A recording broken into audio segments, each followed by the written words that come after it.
எனது ஃப்ரான்ஸில் மக்கள் யாரும் ரோட்டில் நடக்க மாட்டாங்களா? ஆமாம், ரோட்டில் நடக்க மாட்டாங்க. நீங்களே பாருங்கள். அங்கே எவ்வளோ தான் ரோடு எம்டியாக இருந்தாலும் இங்கே இருக்கிற பீப்புள் யாருமே ரோட்டில் நடக்க மாட்டாங்க. அப்போ எப்படி தான் நடப்பாங்க அப்படின்னு கேட்டால், every street has a dedicated walking space. ஆமாம், ரோட்டுக்கு 2 சைடுமே நடக்கிறதுக்குன்னு டெடிகேட்டடாக வாக்கிங் ஸ்பேஸ் இருக்கும். அட்லீஸ்ட் ஒரு சைடாவது இருக்கும். ஸோ என்ன தான் ரோடு ஃப்ரீயாக இருந்தாலுமே பீப்புள் வந்து இந்த வாக்கிங் ஸ்பேஸில் தான் நடப்பாங்க. Because of this discipline, walking here feels safe, no chaos, no pressure.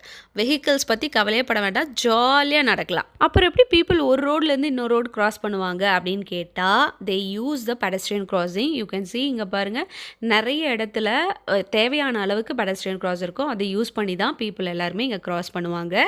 Even that has rules. Green means go, red means stop. இங்கே சிக்னல்ஸ் அப்படிங்கிறத தெளிவாக பார்த்துட்டு தான் நம்ம கிராஸ் பண்ணணும். அதனால தான் இங்கே வாக்கிங் அப்படிங்கிறது ரொம்ப பீஸ்ஃபுல்லாகவும் சேஃபாகவும் இருக்குது. என்னதான் சேஃபாக இருந்தாலும் இந்த மாதிரி ஃபோனை பார்த்துட்டே வந்தால் இப்படி தான் நடக்கும்.